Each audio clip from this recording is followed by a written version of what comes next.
Today's episode is brought to you by Musical Theatre Radio's merch store. Looking for that perfect gift for someone or just want to treat yourself to some great musical theatre themed merch?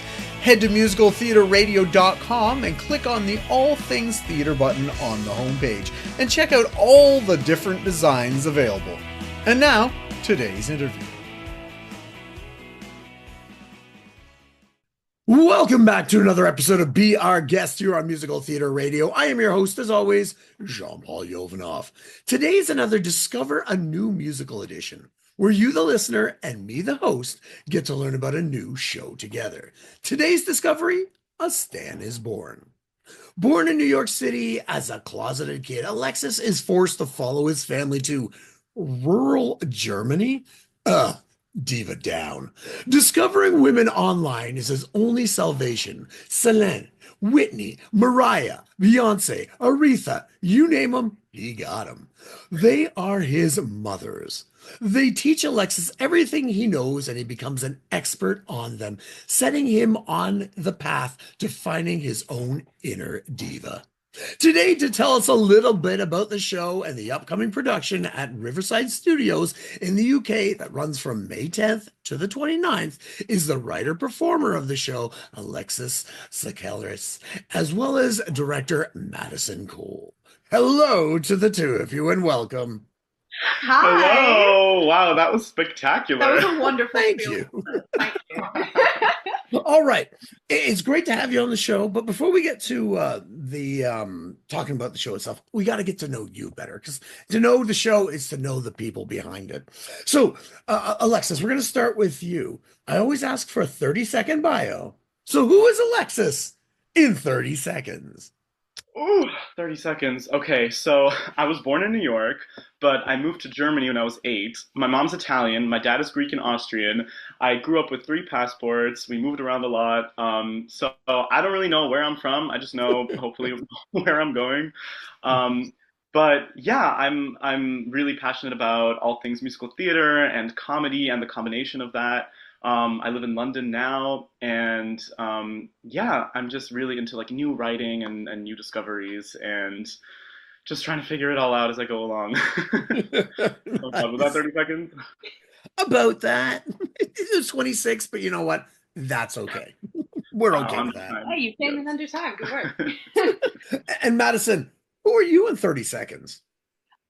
Me in 30 seconds. I am a writer-director originally from California. I studied directing primarily, but I'm also a writer, and I met Alexis at a scratch night for a different project that I'm working on, also for Edinburgh Fringe this year, about a year and a half, 2 years ago, somewhere around there.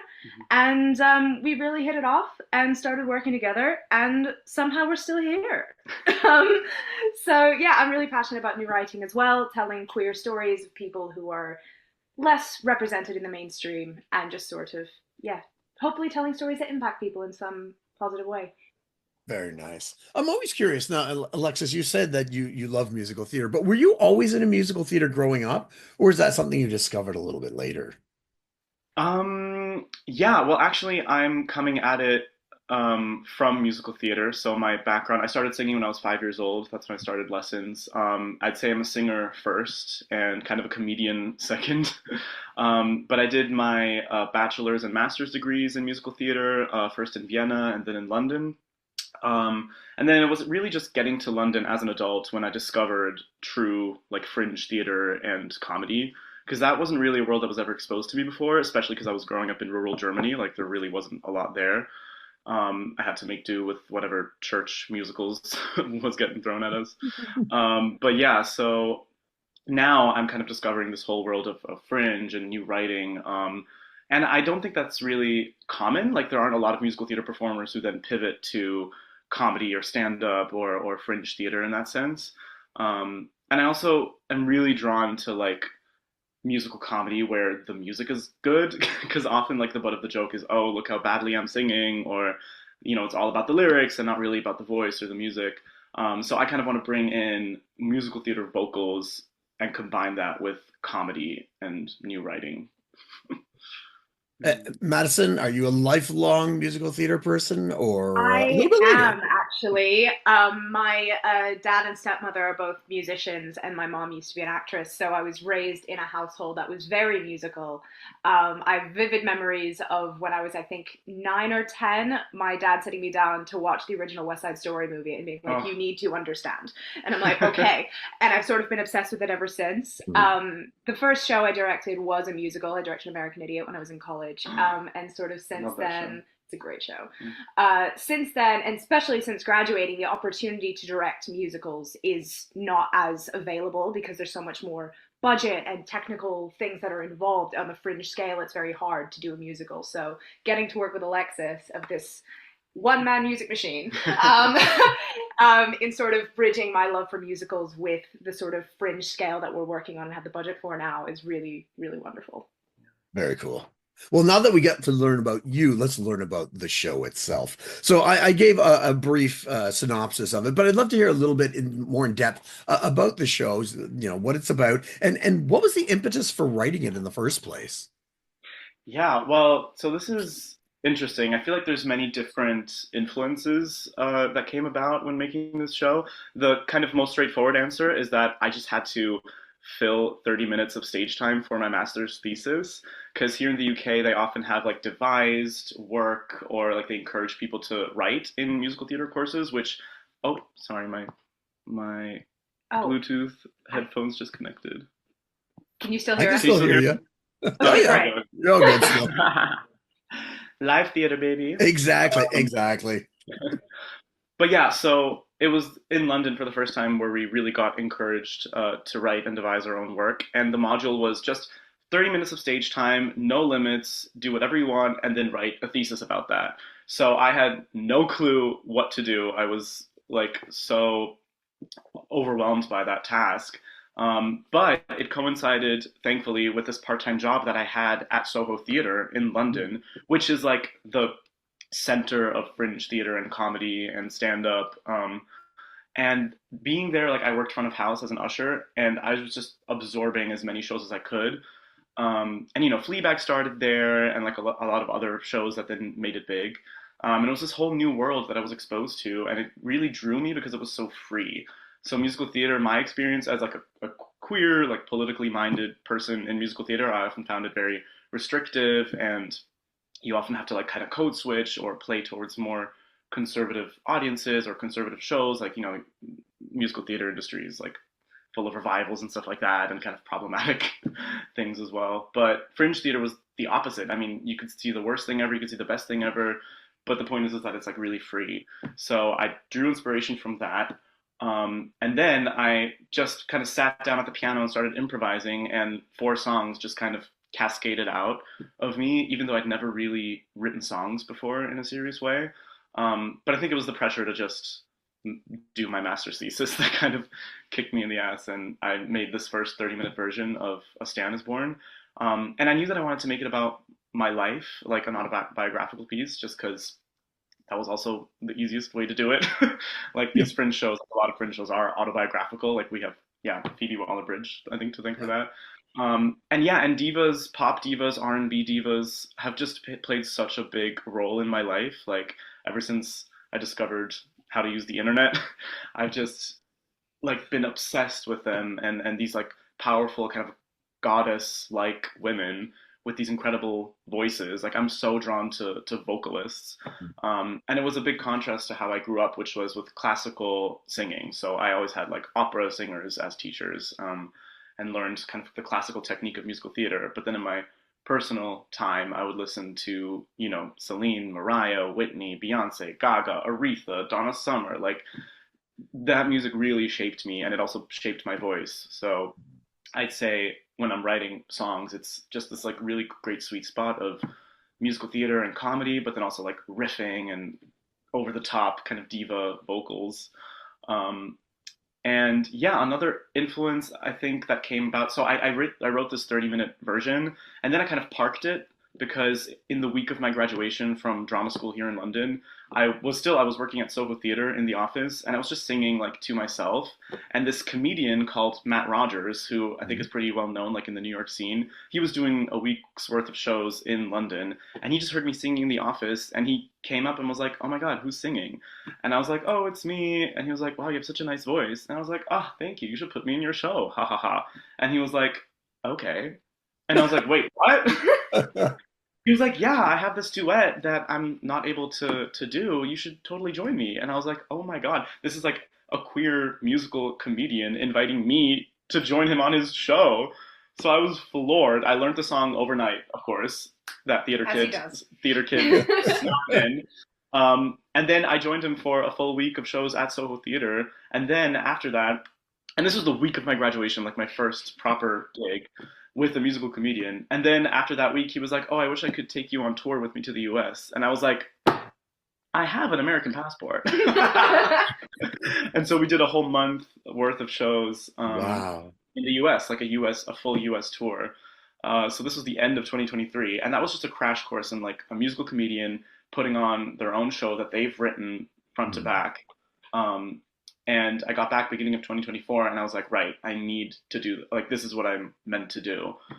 So I dug out my 30-minute version from school and just like locked myself in a room and banged out the rest of the show in like 2 weeks, I think.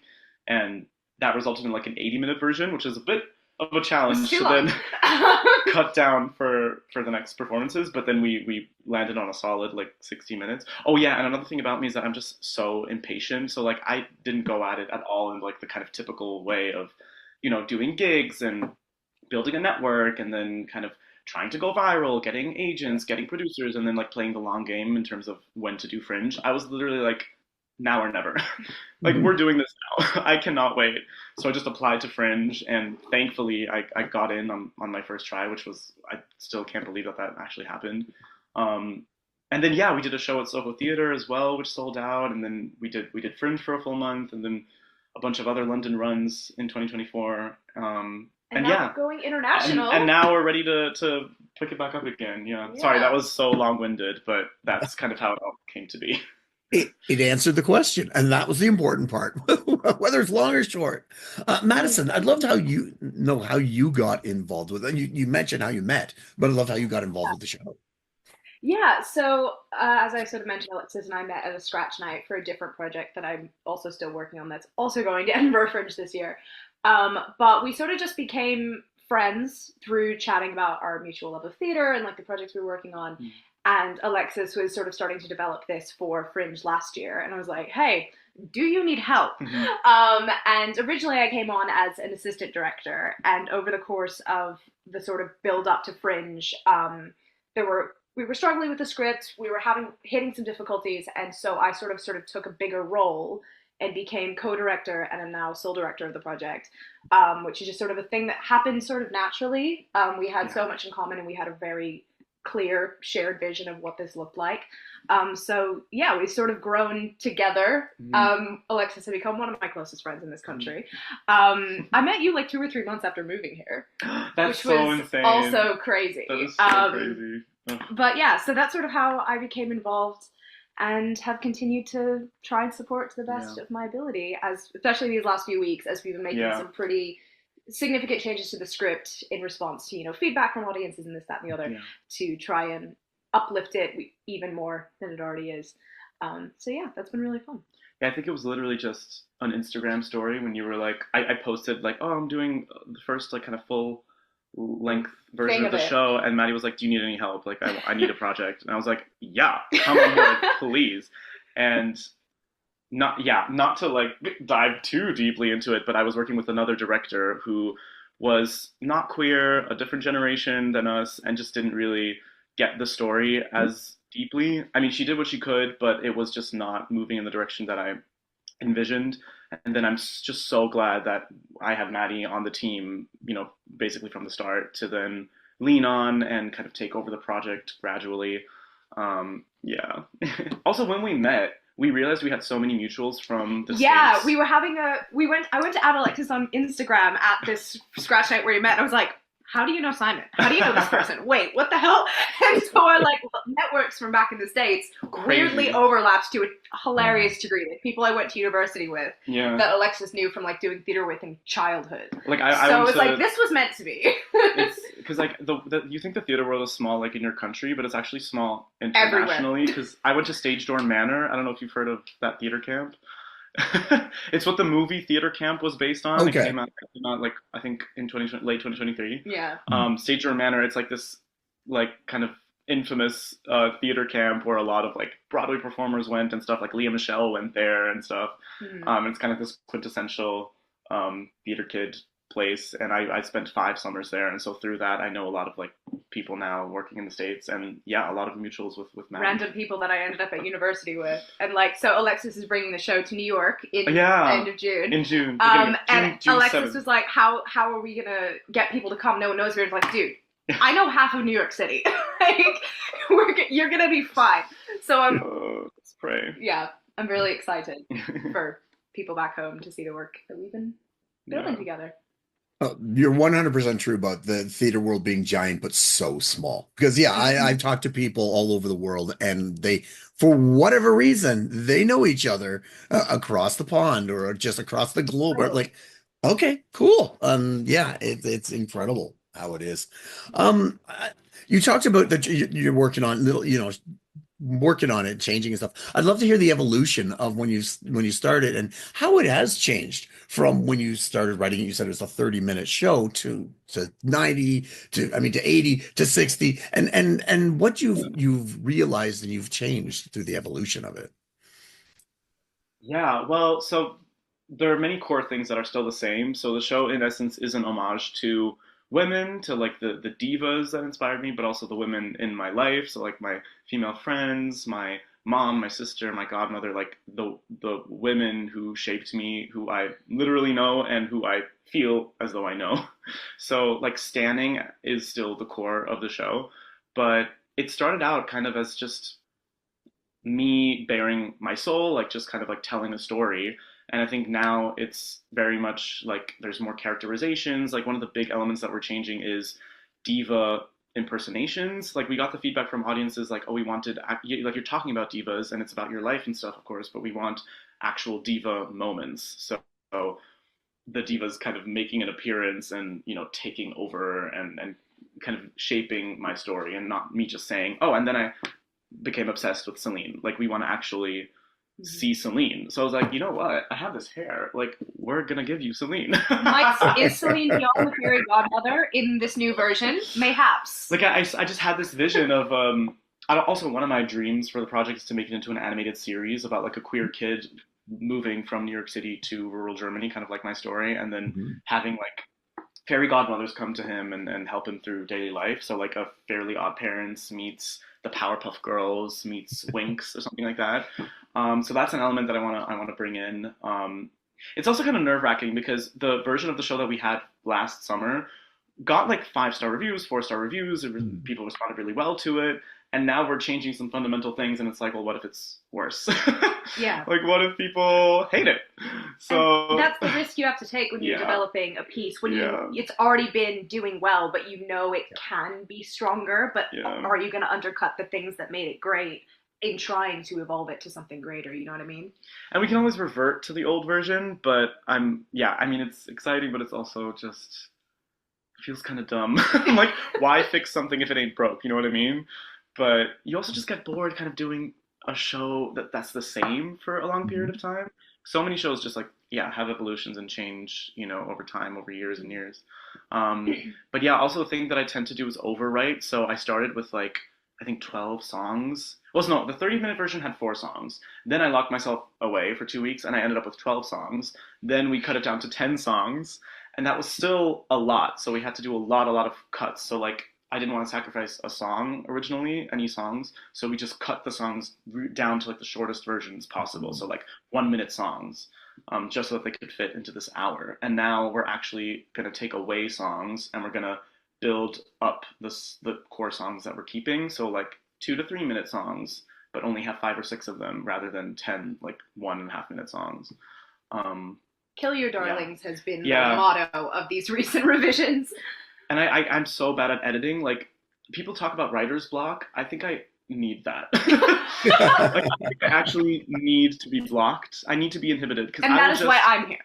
yeah, I'll just write and write and write, and it's not good. Like, don't get me wrong. Like, I'll overwrite out of fear that if I write too little, like, there won't be enough good stuff in there. So I'm just But and then that's sort of the way that you find the best things is you write everything possible, and then Yeah. about maybe 25 to 50% of it is Yeah. like, this is the essence of what I want in this Yeah. moment. And it's a lot easier to get there if you force yourself to just blah.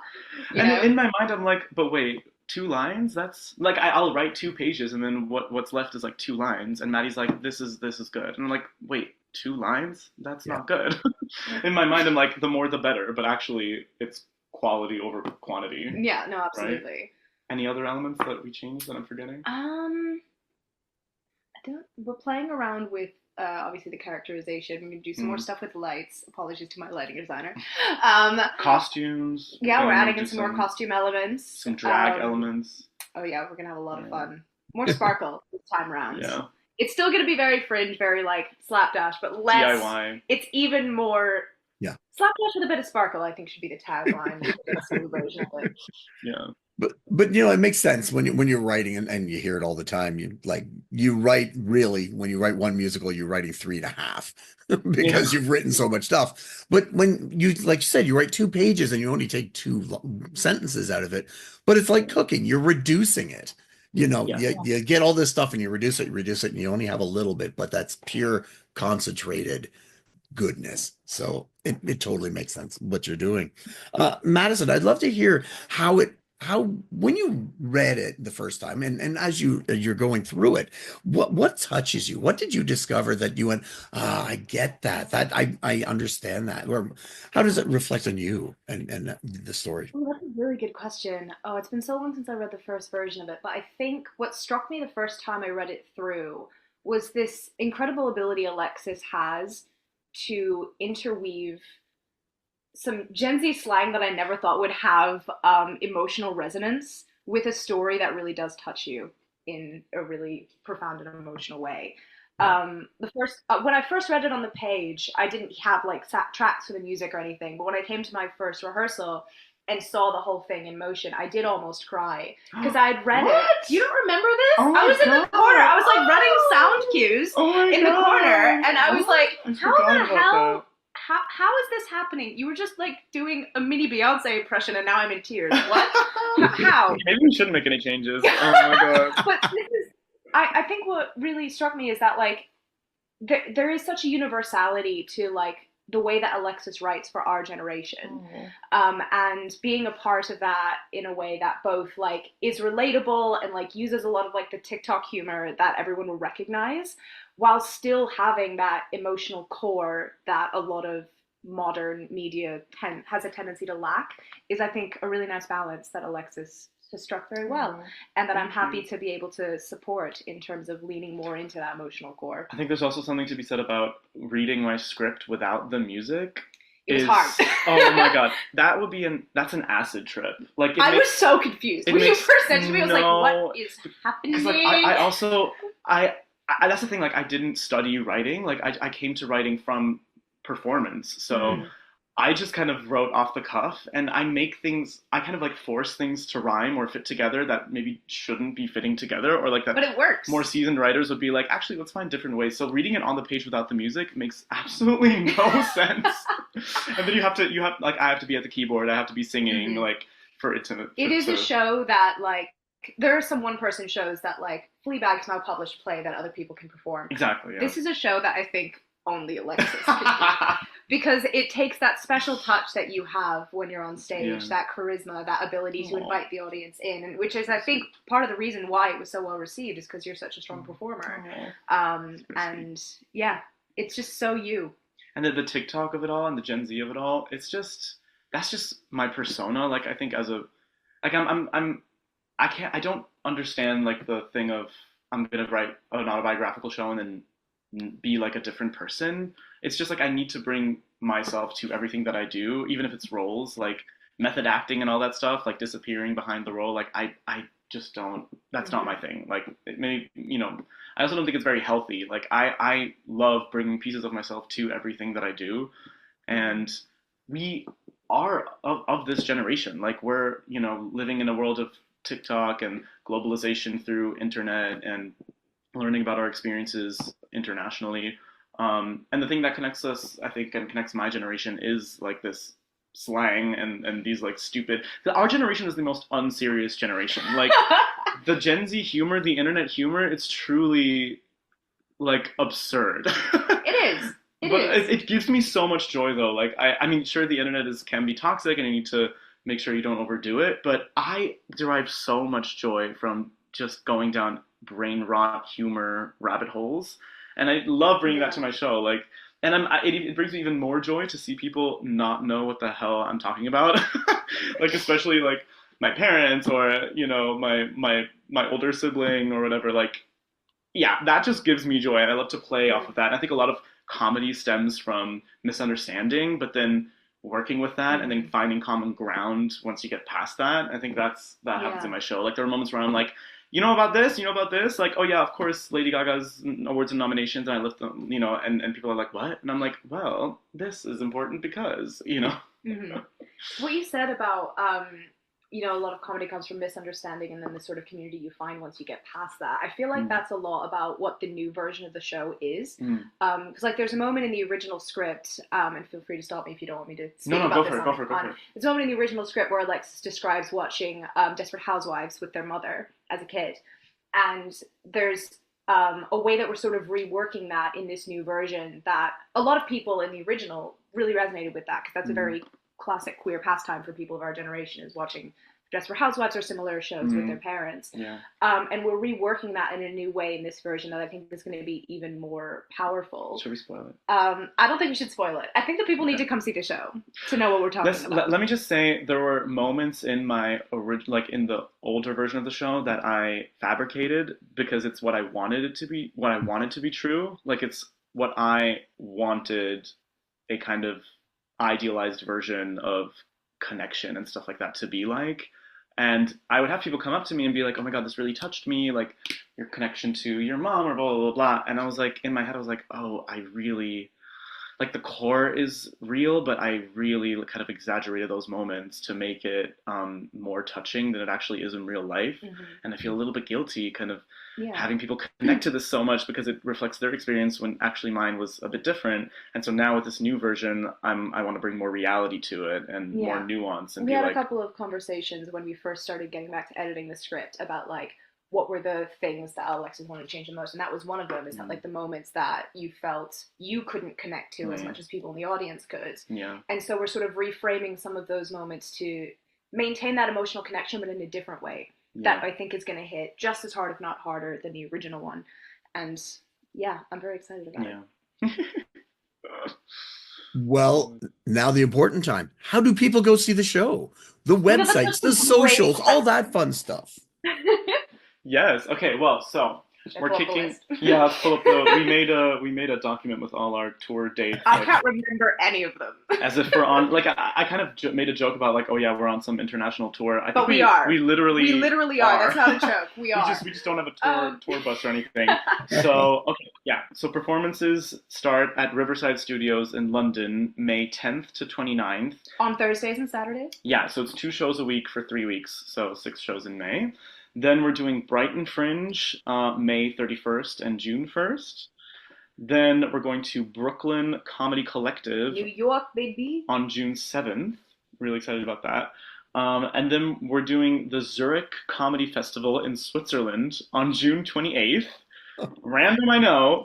Random, but this is the most Swiss thing ever. And it also, like, it'll play into the culture clash comedy in my show. Someone from this Swiss comedy festival came to see my show at Soho Theatre in July of 2024 and came up to me after the show and said, so what are you doing June 2025? And I was like, I don't fucking know. Like, what do you mean? What do you mean? It's like, yeah, we'd love to book your show for June 2025. I was like, I mean, sure. Like, it's insane. It's so typical Swiss, but we love to see it. We love it. And then we're doing Edinburgh Fringe at Gilded Balloon, July 30th to August 25th. And then hopefully after that, I'm still in the process of applying to more fringes, but I'd love to do New York Fringe and Philly Fringe in the US. So yeah, trying to bring it to the States as well. But yeah, those 5 cities are next up. Very cool. And socials, anything to contact you guys and learn more Yeah, about you. I was just about to say, like, yeah, I post everything on my social media. So I have 2 accounts, my personal one and the show account. My personal one is Alexis_Sakellaris. And my last name is hard to spell, but it's too late for an artist name because I've already written everything badly. So yeah, I'm sure you can. Do you want me to spell it out? Sure. Sakellaris. And the show account is just A Stan is Born show. Not A Star is Born, A Stan is Born. Important. Sweet. Well, congratulations. Don't worry about mine. Don't worry about mine. I'm around. Okay. Congratulations to the both of you on the show and getting it on its feet and the giant international tour of across the pond and back again and then all over the place. That's fantastic. Yeah, I look forward to hearing where the show goes in the future and seeing if it's ever in Toronto, you let me know. And hey, if you know any theaters, if you know any comedy venues that do no Wants namers, to go to Canada. please. I love Toronto. My nephew was born in Toronto. Really? Yeah. Oh, I didn't know that. Canadian citizen. So yeah, if you're here, come say hi. I'll be down. I'll be in the 3rd row. I don't like sitting in the front row. 3rd row of the of the theater to see you. But yeah, Alexis Madison, thank you so much for coming on, introducing myself and the listeners to the show, and all the best with the run as well. Yay! Thank you so much. Our first podcast Oh ever. All right. So we were just speaking with Alexis and Madison, the director and the writer performer of the show A Stan is Born. And like they said, it's everywhere. It's in Europe, it's in the States. But right now, if you are going to be in the UK, May 10th to the 29th, because this is the only information I have right now, go head down to Riverside Studios and check them out and support all new works, fringe works. These are so incredible what happens in these places. So anytime you have a chance, go there and support them. Because as I've said many times before, today's new musicals are tomorrow's classics. Check them out. All right, tune in next week as we speak with another guest or guests about the life, love, and passion that is musical theater. I am your host, as always, Jean-Paul Jovanoff. And until next time, I'll see you when I see you.